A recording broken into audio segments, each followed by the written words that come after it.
خدای دې مونږ تاسو جنت ته بوتلی کی. جنتیان چې جنت ته لاړ شي الله به هر قسمه نعمتونه ورکړي. کم از کم د یو جنتی به دعا یا ښځې، کم از کم طاقت به خدای د ډېرو ورکړي. او د دنیا دا ښځه به مې ما درس کې یو ځل ترجمه کې خبرو کې یو مفتدی مې وی ښه د دنیا دا به مې ولې دا به نه وی دې بلاګانو نه بالته هم نه خلاصېږو. مې دا بالته بلاګانې نه دلته دې خدمت کوي که نه بلاګانې نه، دا بالته د جنتیانو د ښځو سردار دی. د هر جنتی په کور کې څلور ولې به بیږي، یو د خشته او اعلی شاتو سوچه، او یو د اعلی سوچه پیو، یو د خشته اوبو، او یو د شرابو. خو د جنت شرابو کې نشه بني او سرخوږي بني، د خوند دپاره به خلک استعمالی. یو صحابي تپوس وکړه حضرت دنیا کې خو په وله کې خټه وي او په وله کې کاڼي وي، د جنت په ولو کې خټه کاڼي شته او د جنت د ولو کاڼي به یاقوت زمرد هیرې لال مرجان وي، او چې کومه خټه ده هغه به عنبر او مشکي وی. جنت کې دوړه شته وی او دوړه شته خوا به زعفراني. یو بل صحابي تپوس کوي وی جنت کې کرونده شته وی او ضرورت نشته، خو یو سړی به وغواړي چې الله غنمو کرلو ته میړه شوی دی، الله به تخم ورکي قواله بني آدم چې تخم ورکي پټي کې به وکړي. وی د سترګې د رپ نظر به هغه زرغونم شي، هغه غټم شي، هغه به دانیم شي او لکه د غرونو غوندې دانې به ترې جوړې شي. الله به ورته بني آدم واله پیسه موړ نه شوې. واقع ولکم فیها ما تشتهی انفسکم ولکم فیها ما تدعون، چې څه دې زر غواړي هغه درته پکې میلاویږي، او چې څه غواړي هغه درته الله درکوي. نو طالبان موږ نه تپوس کړي د افغانستان طالبان اکثر نسوار ډېر کوي. هلکه په جنت کې به وي نسواري که به نه، ځکه ما تشتهی الارض چې څه غواړي هغه میلاویږي. نسواري وي ماله خو د نسوارو برغې پکار او هغه مشید پکار دی، هغه ډبډبونی چې نسوار پې جوړېږي دا به یې که به نه. اوس به څه کې جناب دا به نه. ته چې ویسه دې زړه غواړي نو بعضې څیزونو ته د انسان خواهش به نه راځي. نسوار د چا شوق به دې پلیتو څیزونو ته نه راځي. زما ډېر بدي شي نسوار. که تاسو څوک نسوار کوئ مه کوئ ښه، په دې خوله ذکر کوئ درود وایئ نو نسوار پکې ولی اچوئ، او که وایئ چې دم راتاو ښایه دم به درته وښیم چې خدای هم ترې زر واړئ. که څوک وایي چې دم زه به یې ښیم درته. د نسوارو د پرېښودو دم دا دی چې د چرګې سوټې ته وګوره. نسوار چې د خولې نه وغورځي خو د چرګې سوټې وایي کې څه فرق. بس دغې ته وګوره چې او زما دې خوله کې دقه شی پروت دی چې خولې نه وازم داسې جوړېږي نو خدای به رېته زر واړی. زمونږ بعضې علما وایي دا مباحه دي. زه وایم حیران یم دې ته چې ولې ورته مباحه وایې.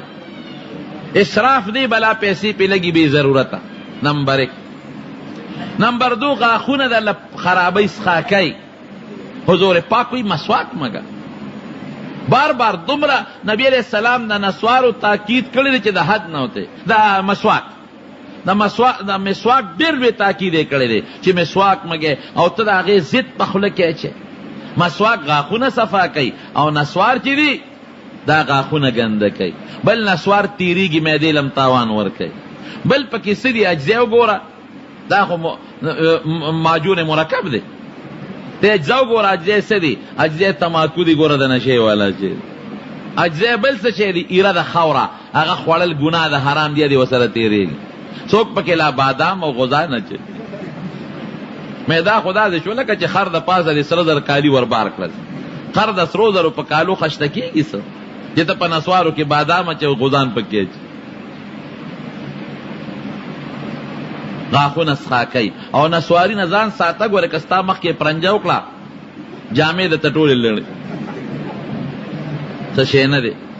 سګرټ نسوار چیلم صحت دپاره مضر څیزونه دي، دین هم خدای ساته، په دغه جب هم خدای د الله او د رسول ذکر نصیب کا. نو شوق بن راځي جنت کې ردی څیزونه. جامې به څنګه خشته د ریخمو جامې، درزي ټیلر ماسټر شته که نشته؟ نشته. هلته د انارو د بوټو شان بوټي بی، انار به تیرو شو کوي په میان به مات کی، د ریخمو جامه به تیروزي، د ټولو خلکو یو کچ بی. میوه چې رو شو کې نه پې دوړه شته نه ګرد نه چړی چاکو ته حاجت شته، فورا به بله زرغونه شي، لوږه تنده پکې نشته. نو بیا د ډوډۍ او د اوبو څه فایده؟ دا ډوډۍ اوبه به خلک د خوند دپاره استعمالوي، لکه بعضې وخت سړی موړی او د خوند دپاره میوه خوري، یا یو سړی تږي نه او د خوند دپاره مشروبات څکي، هلته به د لذت دپاره او میلمه به د چې جنتیان به د چا میلمه وي؟ نزلا من غفور الرحیم، د الله میلمانه به وي. خدای دې زمونږ نصیب.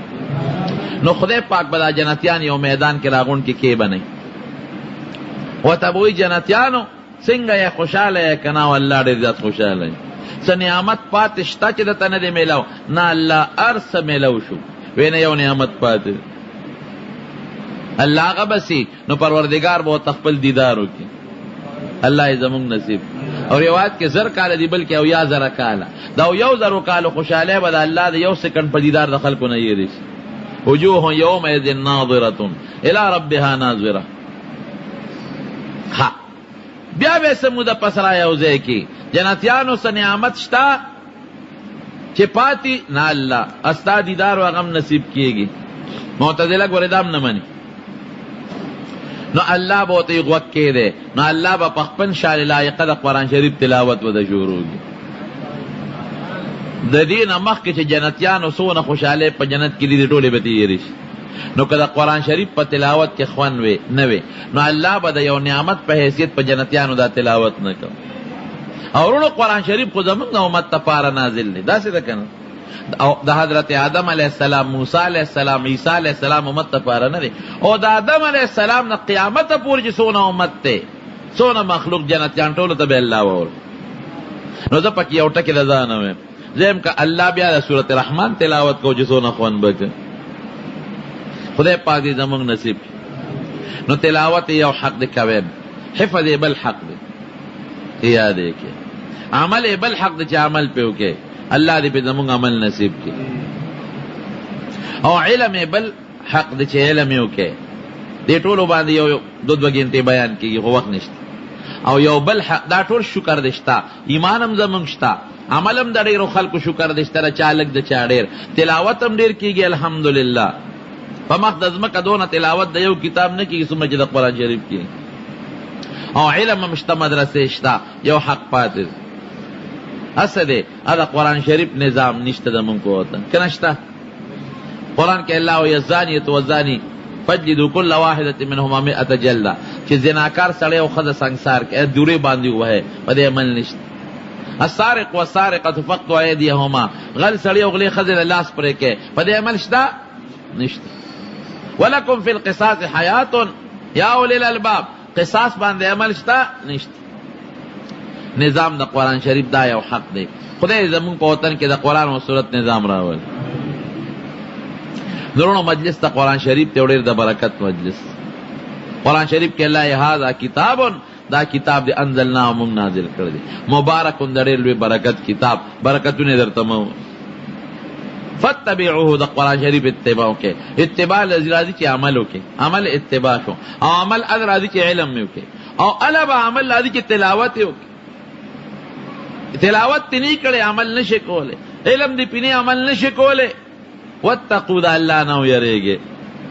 دا دمکی ده ګور زمارونو ډېره د خوشحالۍ خبره ده چې نن ستاسو په دې جومات کې د قرآن شریف مجلس دی، او تاسو هم په شوق سره دا د قرآن شریف متعلق خبرې واورئ. الله دې په مو تاسو له عمل نصیب کړي، او خدای پاک دا مدرسه کامیابه کړي. رب العالمین دې د پاکستان په لویو مدرسو کې شمیل کړي. الله یې زمونږ د مدرسو او زمونږ د طلبا او زمونږ د علما او زمونږ د پټکو، زمونږ د حیا او د عزت حفاظت وکړي. واخر دعوانا ان الحمد لله رب العالمین. مشران وفاتی مغفرت نصیب کړي. الله که څوک مریضان ته ولا شفا ورکړي. چا په دوی سره تعاون کړی دی مخکې وروسته د جومات کې مدرسه کې الله تعالی په دنیا او آخرت د هغې جزا او برکتونه او ثوابونه نصیب وګرځولی. وصلی الله تعالی علی خیر خلقه محمد و آله وسلم.